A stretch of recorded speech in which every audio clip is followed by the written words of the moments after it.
সংবাদ সবাইকে স্বাগত জানাচ্ছি। আমি ফিরোজ তোহা। শুরুতে সংবাদ শিরোনাম জানিয়ে দিব সর্বশেষ গুরুত্বপূর্ণ আপডেট বাংলা সংবাদ। শুরুতে শিরোনাম। কোটা আন্দোলনকারীদের নতুন কর্মসূচি ঘোষণা। কোটা বৈষম্য নিরসন করে সংসদে আইন পাশের লক্ষ্যে জরুরি অধিবেশনের আহ্বান এবং ২৪ ঘণ্টার মধ্যে মিথ্যা মামলা প্রত্যাহারের দাবিতে নতুন কর্মসূচি ঘোষণা করেছে আন্দোলনরত শিক্ষার্থীরা।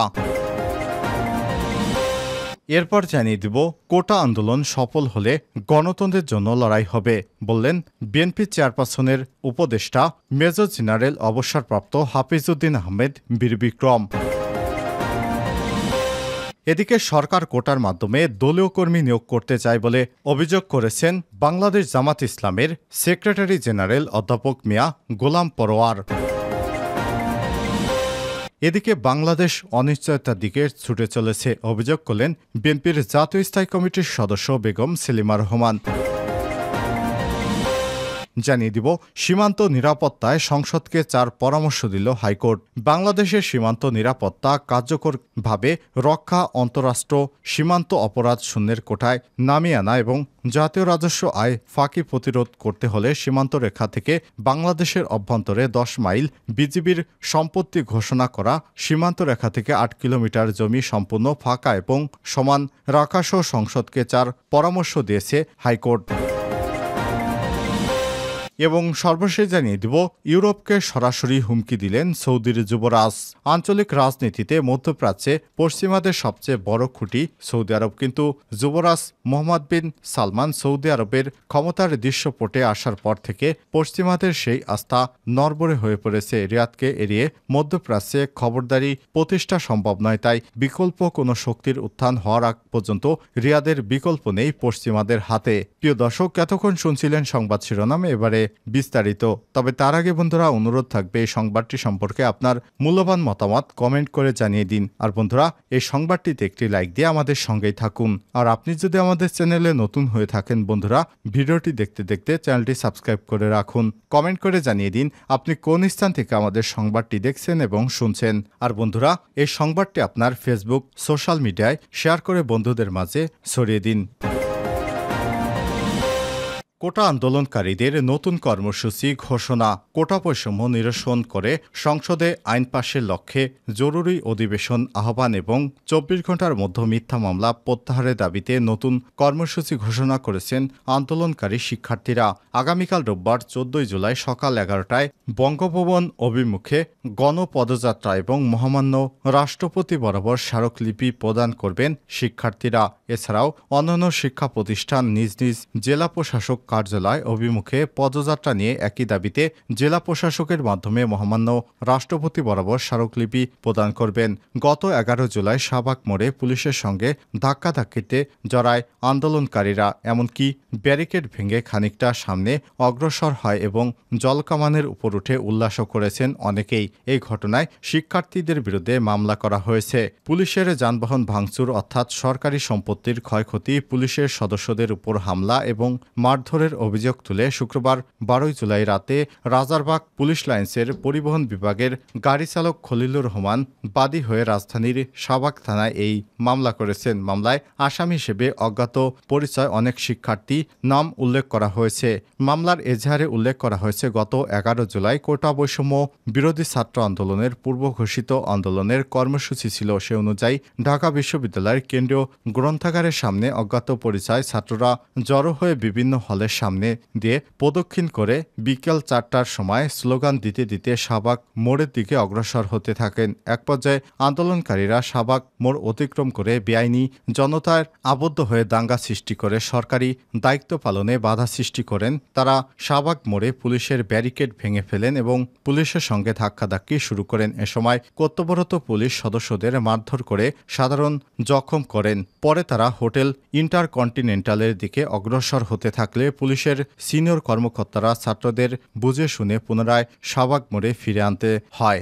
এজাহারে আরও বলা হয়েছে, এ সময় বিএসএমইউ এর পাশ দিয়ে নিরাপদ স্থানে রাখা এপিসি 25 এবং ওয়াটার ক্যাননের চারদিকে ঘেরাও করে অসংখ্য আন্দোলনকারীরা উঠে উদ্যম নৃত্য শুরু করেন। তারা ওয়াটার ক্যানন চালককে গাড়ি থেকে জোর করে বের করার চেষ্টা করে এবং গতিরোধ করে। এর ফলে এপিসি 25 সামনের দুইটি এসএস স্টার্ন এবং বানাটের উপরে বাম পাশে রেডিও অ্যান্টেনা এবং ডান পাশের পেছনে চাকার মাডগার্ড, চলি এবং ওয়াটার ক্যাননের বাম পাশের লুকিং গ্লাস ভেঙে আনুমানিক 5 লক্ষ টাকার ক্ষয়ক্ষতি করেন। এ বিষয়ে শাহবাগ থানায় একটি সাধারণ ডায়েরি করা হয়েছে। ছাত্রদের অনন্য সিনিয়র স্যাররা বুঝে শুনে এপিসি 25 এবং ওয়াটার ক্যানন থেকে নামিয়ে আনেন এবং পরিস্থিতি শান্ত করার চেষ্টা করেন, কিন্তু তারা আরও ক্ষিপ্ত হয়ে পুলিশকে লক্ষ্য করে পানির বোতল, টেপ টেনিস বল এবং ইটের টুকরো ছুঁড়ে মারতে থাকে। এতে অনেক পুলিশ সদস্য আঘাতপ্রাপ্ত হয়। মামলার এজাহারে আরও উল্লেখ করা হয়েছে, ঘটনাস্থলে উপস্থিত সব সিনিয়র কর্মকর্তা এবং পুলিশ সদস্যরা অত্যন্ত ধৈর্যের সঙ্গে পরিস্থিতি নিয়ন্ত্রণে চেষ্টা করেন। এক পর্যায়ে অজ্ঞাত পরিচয় ছাত্ররা জগন্নাথ বিশ্ববিদ্যালয় থেকে শাহবাগের আন্দোলনে যোগ দিয়ে বিভিন্ন স্লোগান দিয়ে বারডেম হাসপাতালের গেটের ব্যারিকেড ভেঙে পুলিশ সদস্যদের আহত করেন। তারা পুলিশকে উদ্দেশ্য করে বিভিন্ন ধরনের কটূক্তি করেন। ছাত্ররা কুমিল্লা বিশ্ববিদ্যালয় সহ অন্যান্য বিশ্ববিদ্যালয়ের ছাত্রদের উপর হামলা এবং শাহবাগ থানার ছাত্রদের ধরে নিয়ে গেছে বলে গুজব ছড়িয়ে পরিস্থিতি উত্তপ্ত করার চেষ্টা করেন। এক পর্যায়ে পুলিশকে মারতে তেড়ে আসেন এবং পুলিশকে বিভিন্ন ভয়ভীতি এবং হুমকি দিয়ে শাহবাগ মোড় ত্যাগ করেন। বিবাদী এবং বেআইনিভাবে জড়ো হয়ে দাঙ্গা সৃষ্টি করে সরকারি কাজে বাধা দেন। তারা স্বেচ্ছায় আঘাত করেন, গতিরোধ, দাঙ্গা দমনকারী কর্তব্যরতদের প্রতি আক্রমণ এবং বাধা দিয়ে ক্ষতি সাধন এবং ভয়ভীতি দেখান বলেও এজাহারে উল্লেখ করা হয়েছে। কোটা আন্দোলন সফল হলে গণতন্ত্রের জন্য লড়তে হবে। হাফিজ। বিএনপির ভাইস চেয়ারম্যান মেজর অবসরপ্রাপ্ত হাফিজউদ্দিন আহমেদ কোটা আন্দোলন প্রসঙ্গে বলেছেন, আজকে হাজার হাজার তরুণ ছাত্রছাত্রী রাস্তায় নেমেছে। 56% কোটা বিশ্বের কোনো দেশে নেই। কোটা ব্যবস্থা অসভ্যতার পরিচয়ের ধারাবাহক। এ কোটা সংস্কারের দাবিতে চলমান আন্দোলনকে আমরা অকুণ্ঠ সমর্থন জানাই। ছাত্র সমাজকে বলবো, মুক্তিযুদ্ধের ছাত্র সমাজের গুরুত্বপূর্ণ ভূমিকা ছিল। আশা করি কোটা আন্দোলন সফল হলে তোমাদের গণতন্ত্র এবং ভোটাধিকার পুনরুদ্ধারে রাজপথে লড়াই করতে হবে। আমরা তোমাদের সঙ্গেই থাকবো ইনশাল্লাহ। সরকার কোটার মাধ্যমে দলীয় কর্মী নিয়োগ করতে চায়। মিয়া গোলাম পরোয়ার।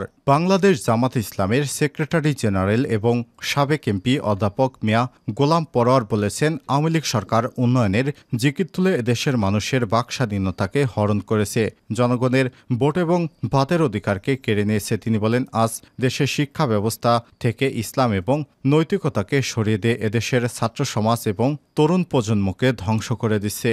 শিক্ষিত তরুণ যুবকেরা শহরে ঘুরে ঘুরে চাকরি পাচ্ছে না পেয়ে বেকারত্বের জাতাকলে পিষ্ট হচ্ছে। অথচ কোটা ব্যবস্থা পুনর্বহালের মাধ্যমে মেধাবীদের বঞ্চিত করে দলীয় নেতাকর্মীদের নিয়োগ চূড়ান্ত করার চক্রান্ত করছে সরকার। আর শনিবার 13 জুলাই এক বিবৃতিতে এসব কথা জানান তিনি বলেন, বেকারত্ব দূর করতে না পারা এবং মেধাবীদের মূল্যায়ন করতে না পারার ব্যর্থতা সরকারের। দীর্ঘ 15 বছর ধরে দেশের ক্ষমতার মসনদে বসে থেকে উন্নয়নের জিকিরে তোলা আওয়ামী লীগ সরকারকে এবার জবাব দিতে হবে। বর্তমান সরকার দেশের স্বাধীনতা এবং সার্বভৌমত্ব বিরোধী চুক্তি এবং সমঝোতার মাধ্যমে দেশকে রাহু গ্রাসে পরিণত করতে চাচ্ছে এবং দলীয় লোকদের দ্বারা লাগামহীন দুর্নীতি এবং লুটপাটের মাধ্যমে দেশকে অচল করে দিচ্ছে। মূলত এই সরকার জনগণের ভোটে নির্বাচিত নয় বলেই এদেশের জনগণের প্রতি তাদের কোনো দায়বদ্ধতা নেই। বাংলাদেশ অনিশ্চয়তার দিকে ছুটে চলেছে। সেলিমা রহমান। বিএনপির জাতীয় স্থায়ী কমিটির সদস্য এবং সাবেক মন্ত্রী সেলিমা রহমান বলেছেন, দেশ আজ ভয়াবহ পরিস্থিতি বিরাজ করছে। সবচেয়ে বড় ভয়াবহ হচ্ছে দেশের স্বাধীনতা হুমকির মুখে পড়েছে। বাংলাদেশ এক অনিশ্চয়ের দিকে ছুটে চলেছে। আর শনিবার 13 জুলাই জাতীয় প্রেস ক্লাবে বাংলাদেশ ইয়ুথ ফোরামের উদ্যোগে ভারতের সঙ্গে অসম চুক্তি, বাংলাদেশের স্বাধীনতা সার্বভৌমত্বের উপর হুমকি শীর্ষক আলোচনা সভায় তিনি এসব কথা বলেন। সেলিমা রহমান বলেন, মুক্তিযুদ্ধের মাধ্যমে দেশ স্বাধীন স্বাধীন হয়েছে, ছাত্র শ্রমিক নারী পুরুষ সেই যুদ্ধে অংশগ্রহণ করেছে, সমস্ত দেশ ঐক্যবদ্ধ হয়েছিল। শুধু কিছু রাজাকার ছাড়া দেশ স্বাধীনতার 52 বছর পরও আমাদের যে চাওয়া ছিল, আমাদের যে পাওয়া ছিল, আমরা সেটা পাইনি। বাংলাদেশ ন্যায়ভিত্তিক শাসন ব্যবস্থা, গণতান্ত্রিক ব্যবস্থা, মানুষের বেঁচে থাকার অধিকার, কথা বলার অধিকার, মাথা উঁচু করে বাঁচার অধিকার এই মুহূর্তে ভোট চোর সরকার তা সম্পূর্ণরূপে ধ্বংস করে দিয়েছে। সাধারণ মানুষ কথা বলতে পারছে না। তিনি বলেন, সমস্ত বৈষম্য দূর করে আওয়াজ তুলুন, এই সরকারকে পদত্যাগে বাধ্য করব।